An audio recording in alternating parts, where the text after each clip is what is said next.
Bab 131 Orang-orang besar berkumpul bersama. Ma Jiuye sedang dipijat dengan beberapa kroninya. Setelah menerima telepon Tang Feng, dia segera melompat dan mengejutkan wanita pijat di sebelahnya. Dia menoleh ke Scar dan berkata, "Pernahkah kamu mendengar tentang Qian Biao di zona pengembangan?"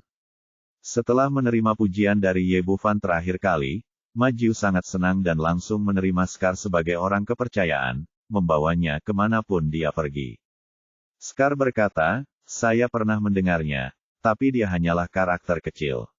Karena tidak ada yang memperhatikan 4 pemimpin utama di zona pengembangan, dia muncul.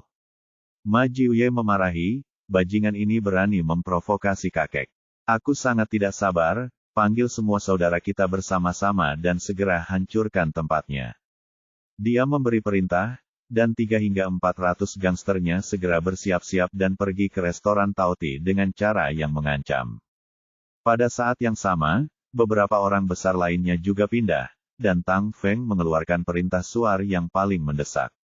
Ini adalah pertama kalinya sejak Tang Feng mengambil alih seluruh dunia bawah tanah dia mengeluarkan perintah darurat seperti itu. Setelah menerima perintah, setiap orang harus menunjukkan kekuatan terkuat mereka secepat mungkin.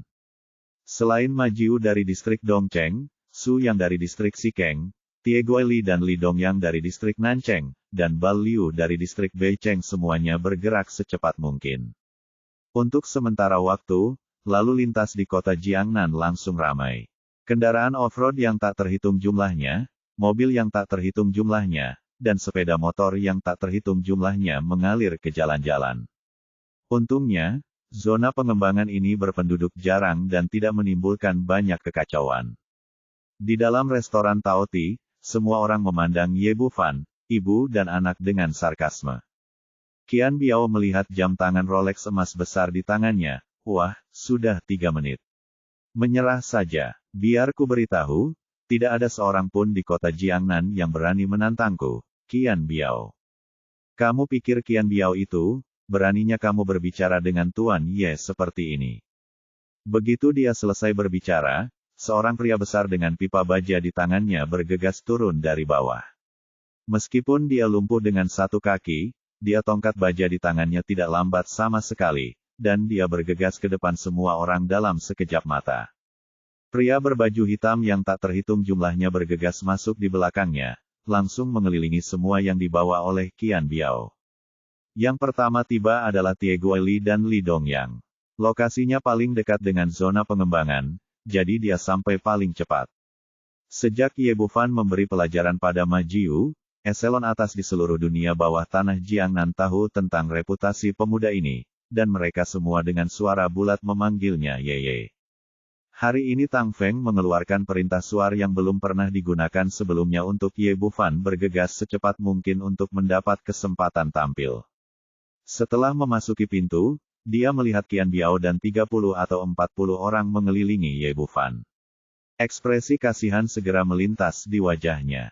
Melihat Li Dongyang, Qian bersaudara tidak lagi tenang, dan keringat dingin di dahi Qian Biao langsung mengalir. Sebagai seseorang yang keluar untuk jalan-jalan, mustahil baginya untuk tidak mengenal Tie Guili, pemimpin distrik Nancheng. Ini adalah pemimpin dunia bawah tanah yang sebenarnya, bukan gangster seperti dia yang tidak bisa naik panggung. Meskipun dia makmur di zona pengembangan, dia juga tahu bahwa dia tidak boleh menyinggung perasaan orang-orang besar di kota. Dibandingkan dengan Li Dongyang, uangnya bukanlah apa-apa. Orang bisa membunuhnya hanya dengan 1 jentikan jari. Dan Tie Guili melambai padanya dengan santai, dan ada ratusan saudara.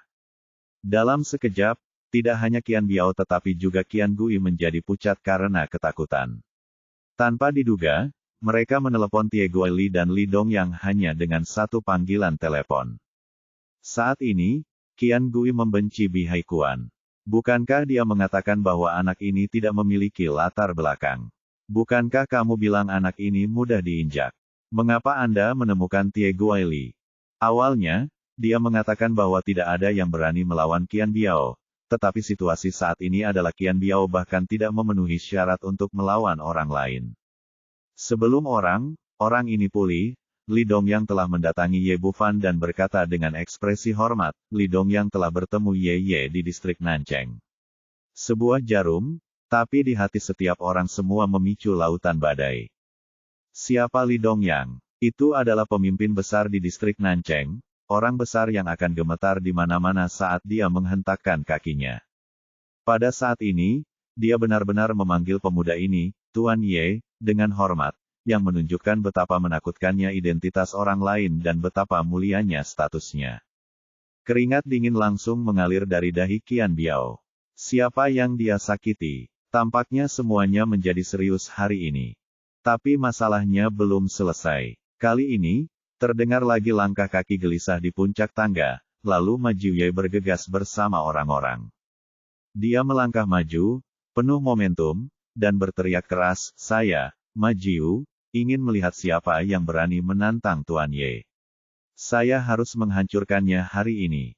Melihat Ma Jiu yang mengancam, Qian Biao saya hampir kencing di celana takut. Master Ma Jiu, pemimpin besar di distrik Dongcheng, tidak menyangka dia akan datang juga. Ada beberapa orang di kota Jiangnan yang tidak mengenal Master Ma Jiu, dan ada ratusan saudara berdiri di belakangnya. Apa yang kamu lakukan hari ini? Menyampaikan berita. Ma Jiu mendatangi Ye Bufan dan jauh lebih hormat daripada Li Dongyang. Setelah menyapanya, dia berdiri di sampingnya dengan tangan ke bawah. Jelas, dia tidak berani mengambil keputusan dan harus mematuhi perintah dalam segala hal. Pada saat ini, ekspresi Ye Bufan tidak berubah sama sekali. Dia masih duduk di sofa dengan santai, melirik Qian bersaudara dari waktu ke waktu. Masalahnya belum selesai. Orang berikutnya yang datang adalah Su Yang dari distrik Xikeng, diikuti oleh Bal Liu dari distrik Beicheng. Tenaga kerja yang dibawa oleh kedua orang itu bahkan lebih padat, memenuhi aula restoran Taoti seluas ratusan meter persegi hingga penuh. Belum lagi, ada orang yang berdiri di luar hotel, namun orang-orang tersebut tidak memenuhi syarat untuk masuk, sehingga mereka hanya bisa memilih berdiri di luar pintu untuk bersorak. Qian Biao benar-benar ketakutan saat melihat situasi di depannya.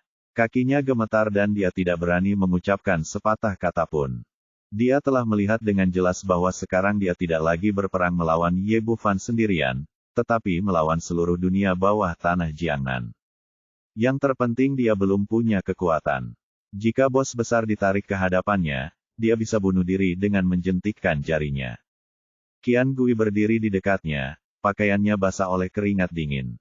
Dia sekarang ingin mencekik Bi Haikuan sampai mati, tidak hanya menipu dirinya sendiri, tetapi juga menipu seluruh keluarga Qian. Saat ini, Tang Feng secara pribadi datang bersama orang-orang. Dia tidak membawa banyak orang, hanya 20 orang besar berseragam pelatihan, tetapi semuanya adalah master dan momentumnya luar biasa. Siapa yang berani menantang saudara Ye? Berdiri dan biarkan saya melihat apakah dia memiliki 3 kepala dan 6 tangan.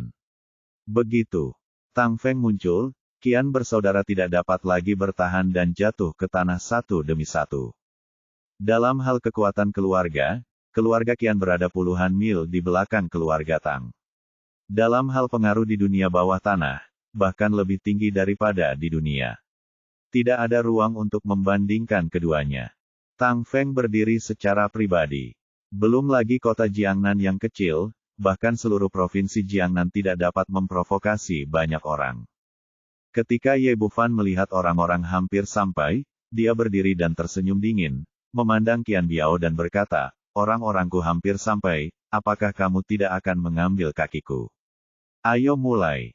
Tidak, Tuan Ye, saya benar-benar tidak tahu itu Anda. Kalau tidak, saya tidak akan berani bahkan jika Anda memberi saya 10.000 keberanian. Ma Jiu naik dan menamparnya ke tanah, saya membutakan Anda, beraninya kamu. Jika kamu main-main dengan Tuan Ye, apakah kamu sudah dewasa 10 kepala? Bab 132 3 pisau dan 6 lubang. Pada saat ini, Li Dongyang melambaikan tongkat besi di tangannya dan memukul lekukan kaki Qian Gui. Kenapa kamu masih berdiri? Mengapa kamu tidak berlutut untuk Tuan Ye, prajurit tingkat? Dan itu saja, jika dia tidak berbelas kasihan, dia akan bisa mematahkan kedua kaki Qian Gui. Dia tidak berani memutuskan secara pribadi bagaimana menghukumnya sebelum Ye Bufan memberi perintah, yang memungkinkan Qian Gui menyelamatkan kakinya. Qian bersaudara sedang berlutut di tanah. Mereka berdua benar-benar ketakutan setengah mati. Ouyang Lan duduk di sebelahnya dan benar-benar tercengang. Melihat Ye Bufan, yang dihormati oleh semua orang, apakah dia masih putranya? Kapan Anda bertemu begitu banyak orang hebat? Qian bersaudara, yang begitu sombong barusan, terbaring di tanah seperti anjing, bahkan tidak berani mengangkat kepala. Mata Qin Cucu berbinar ketika dia melihat ke arah Ye Bufan. Dia tidak bisa melepaskan pria luar biasa seperti itu bagaimanapun caranya. Saat ini, suasana di aula sangat menyedihkan. Manajer dan pelayan yang berdiri di dekatnya sangat tidak berdaya hingga mereka hampir kencing karena ketakutan. Mereka tidak mengenal Tang Feng atau 4 pemimpin utama di kota Jiangnan, tetapi bos mereka dan Qian Biao yang sangat hebat sangat ketakutan hingga mereka terjatuh ke tanah, yang menunjukkan betapa hebatnya pihak lain. Ye Bufan melambai kepada pelayan, katakan padaku dengan jelas, apa yang terjadi. Di bawah tekanan aura yang kuat, pelayan itu tidak lagi memiliki kesombongan sebelumnya, dan berlutut sambil terjatuh air mata, Paman, jangan salahkan saya. Ini semua yang diminta bos saya lakukan. Dialah yang meminta saya datang ke sini untuk menyentuh porselen, dan dialah yang meminta saya untuk mengganggu Anda. Saya punya tidak ada hubungannya dengan itu. Ini ada hubungannya. Ye Bufan melirik Qian Gui dan berkata, Peng Chier, 1 cangkir berharga 100.000 yuan, betapa beraninya Anda. Qian Biao berkata dengan cepat, Tuan Ye, saya salah, aku seharusnya tidak menyinggungmu. Tolong biarkan aku pergi kali ini. Ye Bufan tidak menunjukkan belas kasihan sama sekali. Orang seperti ini hanya akan menundukkan kepalanya ketika kamu lebih kuat darinya. Jika itu orang lain hari ini, bisa dibayangkan hasilnya. Dia berkata kepada Tang Feng dan yang lainnya, Saudara Tang, menurut aturanmu, bagaimana orang seperti itu harus ditangani? Ma Jiuye berkata, seorang gangster kecil berpangkat rendah yang menyinggung Tuan Ye akan dihukum dengan 3 pedang menurut aturan jalan. 6 lubang. Ye Bufan berkata dengan dingin, ibuku tidak terbiasa dengan pemandangan seperti ini. Bawa dia keluar dan atasi. Ma Jiuye melambai dan segera bergegas memberikan uang diseret keluar seperti anjing mati. Pada saat ini, semua pria yang dibawa Qian Biao gemetar, bahkan tidak berani mengangkat kepala, dan tidak ada yang bisa berdiri dan berbicara. Bahkan Qian Gui berlutut di sana dengan patuh, tidak berani mengucapkan sepatah kata pun kepada saudaranya. Ye Bufan meliriknya, katakan padaku, siapa yang memintamu berurusan denganku? Dia bahkan belum pernah bertemu Qian Gui sebelumnya, jadi pasti ada seseorang di balik penggunaan cara kotor seperti itu untuk menghadapinya. Tuan Ye, Bi Haikuan memintaku melakukannya. Ini tidak ada hubungannya denganku. Tolong lepaskan aku. Qian Gui sudah membenci Bi Haikuan dan mendorong seluruh keluarga Qian ke dalam lubang api kemarahannya, pergi padanya untuk menyelesaikan rekening. Bi Haikuan. Ye Bufan tersenyum dingin. Sepertinya pelajaran yang diberikan kepada orang ini masih terlalu ringan, jadi dia harus lebih kuat. Dia kembali ke Qin Cucu dan berkata, bawa ibuku makan di tempat lain dulu, dan aku akan menagih tagihannya. Oke, Qin Cucu berkata kepada Ouyang Lan. Bibi, ayo pergi dulu.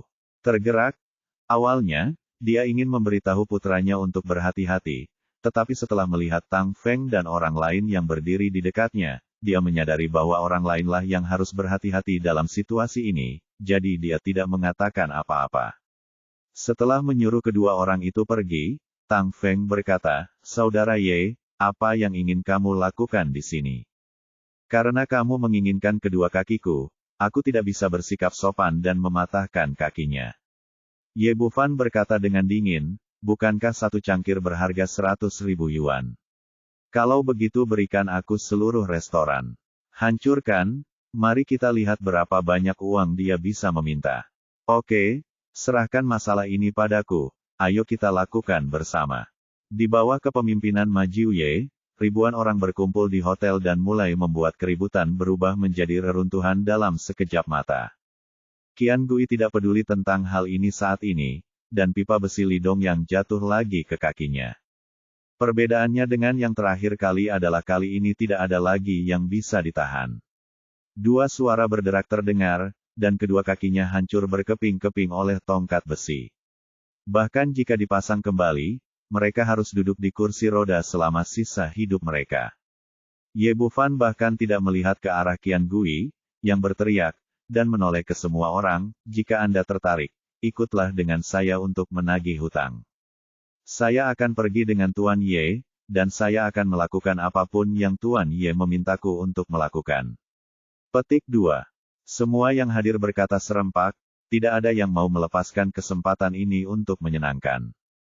Ye Bufan masuk ke RV Tang Feng, dan kerumunan orang bergegas menuju Xingyao Media milik Bi Haikuan. Perusahaan media Xingyao sangat besar, dan awalnya ada 7 atau 8 penjaga keamanan yang berdiri di depan pintu. Tetapi melihat formasi yang begitu besar, mereka sangat ketakutan sehingga mereka segera berbalik dan lari, tidak berani menghentikan mereka sedikitpun. Sesampainya di aula teras gedung utama, Ye Bufan melihat sekeliling, dekorasi di sini juga sangat mewah, tidak kalah dengan restoran Taoti. Tampaknya Bi Haikuan telah menghasilkan banyak uang selama bertahun-tahun.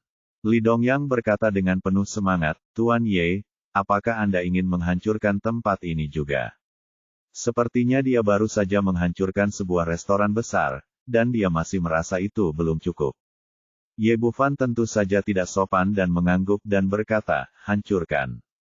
Li Dongyang berbalik dan berkata dengan penuh semangat, apakah kamu mendengar itu? Saudaraku, lakukanlah. Petik 2. Mari kita lihat siapa yang berani. Bi Haikuan turun dengan agresif bersama sekelompok pengawal berbaju hitam. Berdiri di sampingnya adalah seorang pria parubaya dengan pakaian kasual. Meski pria ini tidak terlalu tinggi, dia memancarkan aura yang kuat. Ini adalah seorang pejuang, dan dia telah mencapai kondisi Dzogchen tingkat kuning. Melihat formasi di bawah, Bi Haikuan sedikit terkejut. Dia tidak menyangka Ye Bufan tidak terluka dan membawa begitu banyak orang ke pintu. Namun, dia tidak menunjukkan rasa takut. Dia melangkah maju dan berkata kepada Ye Bufan dan yang lainnya, kamu, apa yang ingin kamu lakukan? Bisakah kamu datang ke sini? Ye Bufan berkata dengan tenang, kamu tidak mencari seseorang untuk diambil kamu masuk. Kakiku, tentu saja aku harus menyelesaikan masalah denganmu. Bi Haikuan mencibir, apakah kamu memiliki kualifikasi untuk menyelesaikan masalah denganku? Di saat normal, dia akan ketakutan dengan pertempuran besar seperti itu dia pipis, apalagi Tang Feng, dia tidak mampu menyinggung perasaannya, bahkan jika dia secara acak mengeluarkan salah satu dari 4 pemimpin utama di kota Jiangnan, dia tidak dapat menyinggung perasaannya. Tapi hari ini berbeda, dia memiliki keyakinan dalam hatinya dan seseorang dapat mendukungnya. Ma Jiu melangkah maju dan berkata, Bi, kamu benar-benar menganggap dirimu sebagai pribadi. Berlututlah dan segera minta maaf kepada Tuan Ye, jika tidak, kamu tidak dapat menanggung akibatnya hari ini.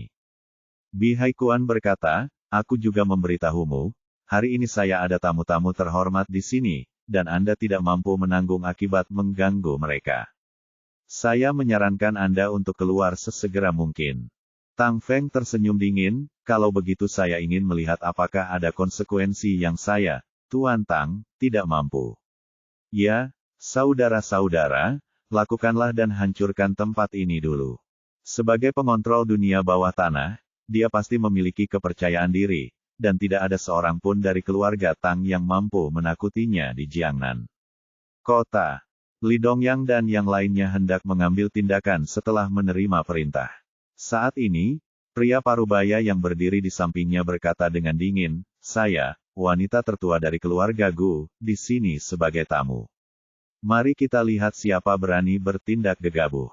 Bab 133, Senyuman yang Memikat Kota. Tunggu sebentar, jangan lakukan apapun dulu.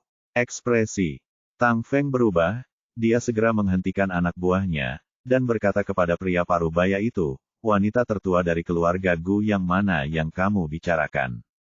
Pria tua berkata dengan bangga, ada orang lain di provinsi Jiangnan di antara keluarga Gu, siapa yang berani mengaku sebagai wanita tertua? Setelah dia mengatakan ini, tidak hanya Tang Feng tetapi juga ekspresi Ma Jiu, Li Dongyang dan yang lainnya berubah secara drastis. Orang biasa tidak tahu tentang keluarga Gu Jiangnan, tapi mereka sangat mengetahuinya. Terutama Tang Feng, keluarga Tang selalu ingin mendapatkan dukungan dari keluarga Gu. Meskipun status keluarga Tang di kota Jiangnan sangat penting, status tersebut tidak dapat dibandingkan dengan raksasa seperti keluarga Gu di provinsi Jiangnan. Mobil sport Pagani yang awalnya diberikan kepada Ye Bufan adalah untuk wanita tertua dari keluarga Gu, tapi saya tidak menyangka akan menemukannya di sini hari ini. Melihat ekspresi semua orang, Bihai Kuan berkata dengan ekspresi bangga di wajahnya, "Bagaimana? Apakah kamu takut? Izinkan saya memberitahu Anda, mulai hari ini, Xingyao Media dan keluarga Gu kami akan memiliki hubungan kerjasama, yang bukan merupakan sesuatu kalian mampu menyinggung perasaan. Saya sangat bangga pada diri saya sendiri. Setelah semua kerja keras, saya akhirnya terhubung dengan keluarga Gu di ibu kota provinsi. Saya tidak perlu takut apapun di kota Jiangnan mulai sekarang. Selama dia mendapat dukungan dari keluarga Gu, menghancurkan anak di depannya sampai mati semudah meremas semut sampai mati." Tapi sebelum senyuman di wajahnya menghilang, tiba-tiba terjadi ledakan, dan Ye Bufan mengangkat tangannya dan menamparkan wajahnya. Tamparan itu keras dan berat. Bihai Kuan berputar 3 kali dan mengeluarkan seteguk darah yang menutupi giginya. "Nak, beraninya kamu memukulku." Sebelum dia selesai berbicara, Ye Bufan mengangkat tangannya dan menamparkan pipi lainnya dengan mulutnya. "Idiot! Apakah kamu perlu memverifikasi hal semacam ini? Kapten Li, lihat betapa sombongnya anak ini. Dia sama sekali tidak menganggap serius keluarga Gu.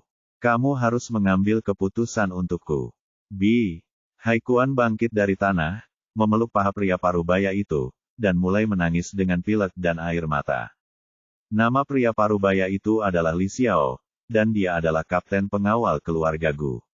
Saat ini, ekspresinya berubah dingin, dan dia menatap Ye Bufan dengan mata tajam dan berkata, "Wah, apa kamu tidak dengar? Apa yang aku katakan?" Tang Feng bergegas ke telinga Ye Bufan. Dia berkata, "Saudara Ye, kami benar-benar tidak mampu menyinggung keluarga Gu.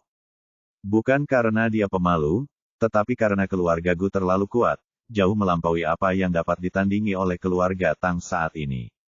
Ye Bufan tidak peduli sama sekali, dan berkata dengan tenang, "Apakah wanita tertua yang kamu bicarakan tentang Gu Qingcheng?" "Nak, kamu bisa memanggil nama wanita tertua. Sepertinya aku harus memberimu gambarannya." Petik 2 tanda seru petik 2. Kata Li Xiao, mengusir Bihai Kuan dan bersiap untuk mengambil tindakan. Tapi saat ini, suara dingin datang dari atas, "Berhenti." Dengan pakaian putih berkibar, seperti peri yang turun dari surga, sedingin makhluk surgawi. Setelah melihatnya, Tang Feng buru-buru melangkah maju dan membungkuk. Tang Feng dari keluarga Tang telah bertemu dengan wanita tertua. Ma Jiuye dan yang lainnya tidak memenuhi syarat untuk melangkah maju dan memberi hormat, jadi mereka hanya bisa berdiri dengan hormat di belakang Tang Feng. Ekspresi Gu Qingcheng masih dingin, dan dia tidak menunjukkan ekspresi apapun selain mendengus dingin, seperti seorang ratu yang merendahkan. Melihat pemandangan ini, Bihai Kuan sepertinya sudah mendapatkan kembali kepercayaan dirinya. Sambil menangis, dia melangkah maju dan berkata, "Nona Gu, saya sudah melaporkan nama Anda, tetapi orang ini tidak memberikan muka apapun kepada keluarga Gu. Dia berani memukul saya di depan umum. Memukul saya hanyalah sebuah tamparan bagi keluarga Gu, wajah keluarga. Aku bilang aku melakukannya untukmu. Jika kamu melakukan sesuatu, dia akan menghancurkan perusahaanku. Kamu harus membuat keputusan untukku." Dia tahu kekuatan keluarga Gu, dan dia juga tahu kekuatan Gu Qingcheng, kepribadian dingin dan metode kejam. Ye Bufan akan mati jika dia tidak memberikan wajah keluarga Gu. Pada saat ini, ekspresi Tang Feng dan yang lainnya berubah. Jika Gu Qingcheng mengganggu Ye Bufan, segalanya akan menjadi serius. Gu Qingcheng menatap Bihai Kuan di kakinya dan berkata dengan dingin, "Anda bilang dia ingin menghancurkan perusahaan Anda." Bihai Kuan berkata, "Iya, Nona Gu, Anak ini benar-benar sombong. Sebelum dia bisa menyelesaikannya, Gu Qingcheng tiba-tiba menyela dia dan berkata, karena dia ingin menghancurkannya, kamu harus membiarkan dia menghancurkannya. Bi Haikuan tampak bingung. Mengapa ini sangat berbeda dari yang saya harapkan? Sebagai Gu Qingcheng yang dingin dan sombong, bukankah seharusnya dia segera meminta bawahannya untuk memberi pelajaran pada Ye Bufan? Apa maksudnya dia harus dihancurkan? Ini adalah perusahaan yang saya jalankan dengan kerja keras, bukan samsak tinju. Tang Feng dan yang lainnya juga tampak bingung. Mereka tidak mengerti apa yang dimaksud wanita muda itu. Gu Qingcheng melirik Tang Feng dan yang lainnya, saya meminta Anda untuk menghancurkannya, apakah Anda tidak mendengarnya? Ini, segalanya benar-benar berbeda dari yang dia harapkan, berdiri di sana tidak tahu apa yang harus dilakukan dengan baik. Gu Qingcheng menggelengkan kepalanya, seolah dia tidak puas dengan reaksi orang-orang ini. Dia menoleh ke Li Xiao dan pengawalnya dan berkata, karena mereka tidak melakukannya, kamu melakukannya dan menghancurkan perusahaan ini. Dan lainnya mereka tidak mengerti apa yang dimaksud wanita tertua, tetapi mereka selalu mematuhi kata-kata Gu Qingcheng, dan mereka mulai mengambil tindakan tanpa ragu-ragu setelah menerima perintah. Pengawal keluarga Gu semuanya sangat terampil dan sangat mematikan. Dalam sekejap mata, mereka menghancurkan lobi lantai pertama perusahaan Xingyao hingga berkeping-keping. Bi Haikuan merasa cemas dan segera berteriak, Nona, mengapa ini terjadi? Mengapa Anda menghancurkan perusahaan saya? Tidakkah Anda setuju bahwa saya akan bekerja untuk keluarga Gu? Gu Qingcheng mengangkat jari kakinya dengan ringan dan memberi isyarat tanpa ampun, kaki menendangnya sejauh 10 meter dan menghantam pilar di sebelahnya dengan keras. Ingin tahu kenapa? Kalau begitu aku akan memberitahumu sekarang. Dia berjalan ke sisi Ye Bufan, memeluknya dan berkata, karena dia laki-lakiku, jangan bilang dia akan menghancurkan perusahaanmu. Kalau saja aku menyuruhmu mati, kamu akan mati juga. Suara yang dia ucapkan dingin dan tanpa emosi, seolah-olah dia sedang membicarakan urusan orang lain, tetapi begitu mendominasi hingga membuat orang bergidik ketika mendengarnya. Terkejut. Semua orang terkejut dengan kata-kata ini, terutama Tang Feng yang mengenal Gu Qingcheng sebagai pribadi. Dia tahu betul bahwa putri tertua dari keluarga Gu, meskipun dia sangat cantik, sangat dingin. Dia telah menolak pengejaran banyak pria, dan beberapa bahkan mengatakan bahwa dia tidak menyukai pria sama sekali. Dia tidak pernah menyangka Ye Bufan akan dikatakan sebagai suaminya hari ini. Hal yang sama berlaku untuk Ma Jiuye dan yang lainnya. Mereka selalu mengira bahwa pendukung Ye Bufan adalah keluarga Tang. Dengan keluarga Gu sebagai pendukungnya, dia adalah seseorang yang tidak berani diganggu oleh siapapun di seluruh provinsi Jiangnan. Yang paling menyedihkan adalah Bi Haikuan. Awalnya dia mengira telah menemukan pendukung besar, cukup kuat untuk menghancurkan Ye Bufan. Saya tidak pernah menyangka bahwa pendukung terbesar saya adalah pacar Ye Bufan. Bagaimana saya bisa bersenang-senang dengan ini? Gu Qingcheng mengabaikannya, tapi menoleh ke Ye Bufan dan tersenyum manis. Xiao Fan, apa yang terjadi? Bagaimana orang buta ini memprovokasimu? Melihat senyumannya, semua orang yang hadir tertegun sejenak. Seperti kata pepatah, satu senyuman bisa menaklukkan sebuah kota, dan dua senyuman bisa menaklukkan sebuah negara. Senyuman ini begitu indah, seperti gunung es dan teratai salju yang mekar menjadi dua dalam sekejap, yang membuat orang merasa sangat tidak nyata. Bahkan Li Xiao dan pengawalnya terkejut. Wanita tertua benar-benar bisa tersenyum dan tersenyum pada seorang pria. Bab 134, biarkan aku menghancurkannya lagi. Ye Bufan melingkarkan lengannya di pinggang rampingnya dan dengan singkat menceritakan kisah tentang restoran Taoti, lalu berkata, orang ini membiarkan seseorang menyentuh ibuku dan mematahkan kedua kakiku, jadi aku datang menemuinya, minat. Ketika dia mendengar bahwa Bi Haikuan meminta orang-orang untuk membuat masalah bagi calon ibu mertuanya dan bahkan mematahkan kaki suaminya sendiri, ekspresi Gu Qingcheng tiba-tiba kembali ke titik beku.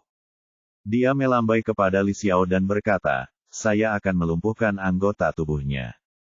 Ya, Nona. Li Xiao setuju dan berjalan menuju Bi Haikuan tanpa ragu-ragu.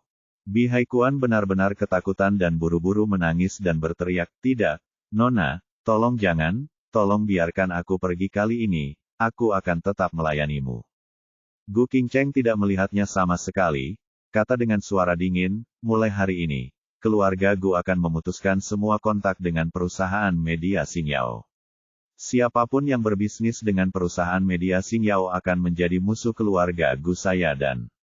Ekspresi Tang Feng dan yang lainnya tiba-tiba berubah. Begitu kata-kata ini keluar, ini sama saja dengan memutus mata pencaharian perusahaan media Xingyao.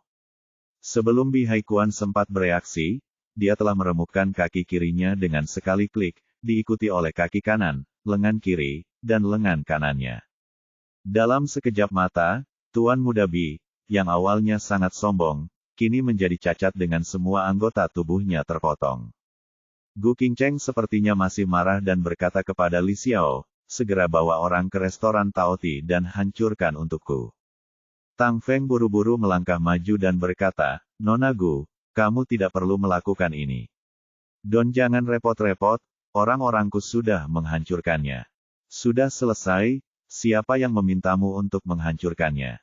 Gu Qingcheng jelas tidak puas, dan berkata kepada Li Xiao, kamu harus memberitahu keluarga Qian dalam waktu 3 hari telah direnovasi, lalu biarkan aku menghancurkannya lagi. Semua orang yang hadir tercengang, sombong. Ini sangat sombong. Itu sudah dihancurkan, dan perlu direnovasi lalu dihancurkan lagi. Hanya wanita tertua dari keluarga Gu yang bisa melakukan hal semacam ini. Gu Qingcheng tentu saja punya idenya sendiri. Keluarga Qian berani menyinggung calon ibu mertua mereka, jadi dia harus berperilaku baik dan meninggalkan kesan yang baik pada Ibu Ye Bufan. Sementara semua orang tercengang, dia berkata kepada Ye Bufan, saya memiliki banyak hal yang harus diselesaikan baru-baru ini di properti keluarga saya. Saya akan segera ke Kabupaten Wufeng, dan saya akan menemui bibi saya ketika saya kembali. Itu, dia pergi bersama orang-orang.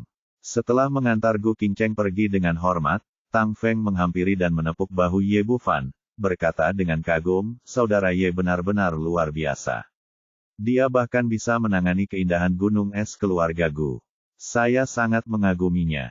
Yang lainnya meskipun pria itu tidak berkata apa-apa, wajahnya penuh kekaguman dan iri hati. Ye Bufan merasa sedikit kewalahan ketika dia berpikir untuk terjepit di antara 3 wanita. Dia tidak ingin mengangkat masalah ini, jadi dia menoleh ke semua orang dan berkata, terima kasih telah datang untuk membantu hari ini. Laki-laki berkata, sama-sama, Tuan Ye, kami akan memberikannya kepada Anda. Pelayanan adalah apa yang harus Anda lakukan. Petik 2. Bagaimanapun, orang-orang ini masih bisa menghidupi diri mereka sendiri hari ini. Ye Bufan berkata kepada Ma Jiuye, ayo di sini. Ma Jiuye maju 2 langkah dan berkata dengan hormat, Tuan Ye, apakah Anda punya perintah lain? Ye Bufan tiba-tiba mengangkat tangannya dan meninju dada Ma Jiu. Pukulannya begitu kuat sehingga Ma Jiu mundur 7 atau 8 langkah setelah dipukul, lalu mengeluarkan seteguk darah. Saat ini, semua orang terkejut. Mereka tidak mengerti apa yang sedang dilakukan Ye Bufan. Mengapa dia baik-baik saja sekarang dan sekarang dia tiba-tiba mengambil tindakan? Li Dongyang bertanya dengan heran, Tuan Ye, apa maksudmu? Tetapi ketika dia selesai berbicara, dia tiba-tiba melompat ke samping dan menendang kakinya yang lumpuh.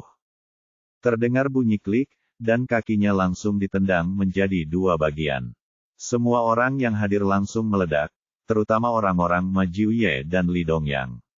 Jika bukan karena keagungan Tang Feng, mereka mungkin sudah mengambil tindakan.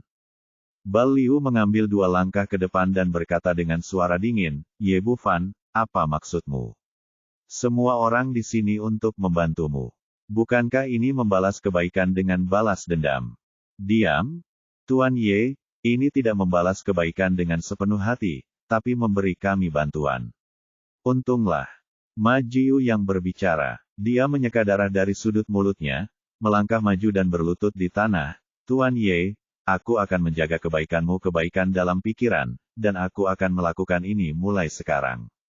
Hidupmu adalah milikmu untuk melakukan apa yang kamu inginkan.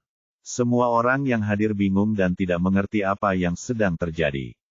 Mungkinkah Ma Jiu dipukuli dengan bodoh? Kenapa kamu masih mengucapkan terima kasih setelah dipukul begitu keras hingga muntah darah? Ma Jiu berdiri dari tanah, melihat kebingungan semua orang, dan berkata, 3 tahun lalu, saya bergegas dari tingkat Huang awal ke tingkat Huang tengah. Bukan saja saya tidak berhasil, sebaliknya, meridiannya tidak teratur, meninggalkan luka tersembunyi. Meskipun tingkat kultivasi saya hampir tidak dipertahankan, tetapi sejak itu saya tidak dapat bergerak maju bahkan setengah langkah. Baru saja, pukulan Yeye secara langsung membantu saya memperbaiki meridian yang terluka, menghilangkan kemacetan di dada saya, dan di pada saat yang sama membuat tingkat kultivasi saya menembus tahap tengah tingkat Huang. Apa pendapat Anda tentang saya? Haruskah saya berlutut dan mengucapkan terima kasih? Tanda tanya. Luka dalam Jiu hanya dengan 1 pukulan. Jika Anda bisa memukul saya di tengah peringkat Huang. Saya sudah lama mendengar tentang keterampilan medis Guru Ye, dan hari ini mata saya telah terbuka. Semua orang terkejut dan membicarakannya, dan Bao Liu bertanya dengan bingung, Tuan Ye, Anda baru saja merawat luka Ma Jiu, tetapi apa yang terjadi dengan kaki Tie Guaili? Patah dan kemudian pulih kembali. Kakinya terluka selama bertahun-tahun. Itu harus dipatahkan lagi dan kemudian disambungkan kembali. Jika tidak maka tidak dapat disembuhkan. Setelah Ye Bufan selesai berbicara, dia melangkah maju dan meraih kaki Li Dongyang yang lumpuh. Dia pertama kali menggunakan Keoski untuk membuka meridian yang diblokir, lalu ditarik dan dilepas. Mendengar bunyi klik, kaki yang patah itu disambungkan kembali. Baiklah, sekarang kamu boleh mencoba berjalan, tapi jangan menggunakan tenaga selama 3 hari. Ini akan sembuh total dalam seminggu. Setelah sebulan, kaki akan bisa kembali ke level sebelumnya dan kamu tidak perlu lagi menggunakan kruk. Benarkah? Benarkah? Li Dongyang sangat gembira. Meskipun semua orang memanggilnya Tie Guaili selama bertahun-tahun dan dia telah mendapatkan reputasi, hanya dia yang tahu rasa sakit di hatinya. Saat pertama kali memasuki dunia seni bela diri, dia dijuluki kaki hantu Li, dan semua kungfunya ada di kaki kanannya. Saya telah menemui banyak dokter terkenal selama bertahun-tahun, tetapi tidak ada yang bisa menyembuhkan cedera kaki saya. Saya tidak punya pilihan selain hidup mengasingkan diri di kota Jiangnan dan menjadi Tie Guaili hari ini. Dia mencoba mengambil 2 langkah. Meski kaki kanannya masih belum bisa digunakan, dia bisa berjalan dengan normal tanpa masalah. Tuan Ye, mulai hari ini, hidupku juga milikmu. Aku tidak akan cemberut. Bahkan jika aku naik ke Gunung Pedang atau Lautan Api. Ye Bufan melambaikan tangannya dan kekuatan tak terlihat mengangkatnya. Lupakan saja, kakimu belum pulih sepenuhnya, kembalilah dan perhatikan kesembuhanmu. Melihat Ye Bufan menyembuhkan Ma Jiuye dan Tie Guaili hanya dengan mengangkat tangannya, yang lain tampak bersemangat, dan Bao Liu melangkah maju. Dia berkata dengan penuh semangat, Tuan Ye, lengan kiri saya pernah terluka oleh pisau sebelumnya, dan sekarang saya hanya dapat menggunakan 5 titik kekuatan. Mengapa Anda tidak memukul saya juga, dan tidak masalah untuk menyela? Bab 135, sangat terkesan. Ye Bufan tersenyum tipis, dibandingkan dengan mereka, cederamu hanyalah cedera ringan. Tidak perlu terlalu merepotkan sama sekali. Hanya perlu beberapa pijatan. Setelah mengatakan itu, dia mengulurkan tangan dan meraih tangan kiri Bao Liu lengannya, dan mengangkat tangannya dari atas. Dia mengulurkan tangan, dengan cepat memijatnya, dan setelah sekitar selusin pijatan, dia menamparkan bahunya, oke. Kepala botak itu merasakan aliran panas mengalir melalui bahunya, dan lengannya terasa lebih nyaman dari sebelumnya. Dia mengangkat tangannya dan meninju 2 kali, dengan kekuatan penuh, dan pengekangan sebelumnya pada cedera lengannya telah hilang sama sekali. Tuan Ye, Liu botak benar-benar yakin. Mulai sekarang, hanya Anda yang akan mematuhinya. Perintah Tang Feng membuat mereka mematuhi Ye Bufan. Aura yang dibawa oleh Gu Qingcheng membuat mereka mengagumi mereka kebaikan dan cara yang dia tunjukkan sepenuhnya membuat mereka mengaguminya. Setelah masalah diselesaikan, semua orang bubar. Tang Feng mengikuti di belakang dan bertanya-tanya apa yang harus dia katakan ketika dia mendengar Ye Bufan berkata, Saudara Tang, apakah kamu sudah lama tinggal di Huangji? Ambil kembali pil ini dan segera minum. Kamu bisa menerobos kemacetan. Setelah mengatakan itu, dia menyerahkan pil pembangun fondasi.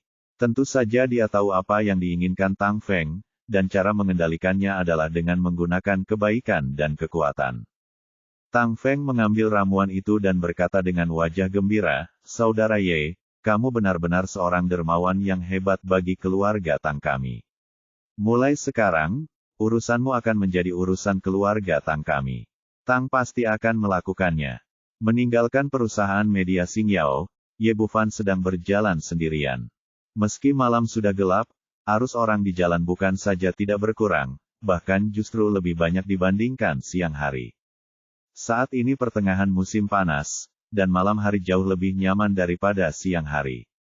Para lansia duduk di bangku pinggir jalan menikmati udara sejuk, dan anak-anak berlarian dan bermain. Dia sedang berjalan santai di sepanjang jalan, melewati alun-alun air mancur kecil, ketika tiba-tiba terjadi keributan di tengah padatnya arus orang, dan seorang wanita parubaya berusia 40-an dengan cepat berlari ke arahnya. Di belakang wanita parubaya itu diikuti oleh lebih dari selusin orang. Masing-masing dari orang-orang ini memasang ekspresi marah di wajah mereka, dan mereka mengejarnya sambil berteriak, "Tangkap dia dan bunuh pedagang manusia sialan ini." Ketika mereka mendengar bahwa itu adalah pedagang manusia, saat Ye Bufan hendak menangkap seseorang, dia melihat wanita itu berlari ke arahnya. "Adik, tolong aku, bantu aku secepatnya, aku bukan pedagang manusia." Wanita itu berlari ke sini dengan terengah-engah dan tidak bisa lari lagi, jadi dia berhenti dan meminta bantuan Ye Bufan. Ye Bufan memandang wanita paruh baya itu. Meskipun dia sedikit lebih tua, dia masih sangat cantik, berpakaian bagus, dan memiliki wajah yang baik. Saat ini, orang-orang di belakangnya menyusul dan segera mengepung mereka berdua. Wanita itu menjadi pucat karena ketakutan, meraih lengan Ye Bufan dan bersembunyi di belakangnya. "Adik, tolong aku benar-benar tidak adil." Ye Bufan membuka tangannya untuk menghentikan kerumunan yang marah, dan bertanya kepada pria parubaya di depan, "Saudaraku, apa yang terjadi? Apa yang terjadi? Pedagang manusia yang membunuh putriku. Hari ini aku harus membuatnya membayar dengan nyawanya." Seperti yang dikatakan pria parubaya itu, seorang wanita muda berusia 30-an muncul dari belakang sambil menggendong seorang gadis kecil. Gadis kecil itu berusia sekitar 3 atau 4 tahun, dengan kepang dan rok kasa putih. Sayangnya, wajahnya pucat, giginya terkatup, dan dia berhenti bernapas. Wanita muda itu menangis, "Penyelundup manusia sialan, kamulah yang membunuh putriku." Wanita parubaya itu dengan cepat berkata, "Tidak, saya sebenarnya bukan penyelundup manusia. Saya baru saja melihat gadis kecil yang lucu dan membelikannya abungkus makan jeli. Penyelundup manusia sialan, kamu masih berdebat, aku harus memukulmu sampai mati hari ini." Pria parubaya itu adalah ayah dari anak itu.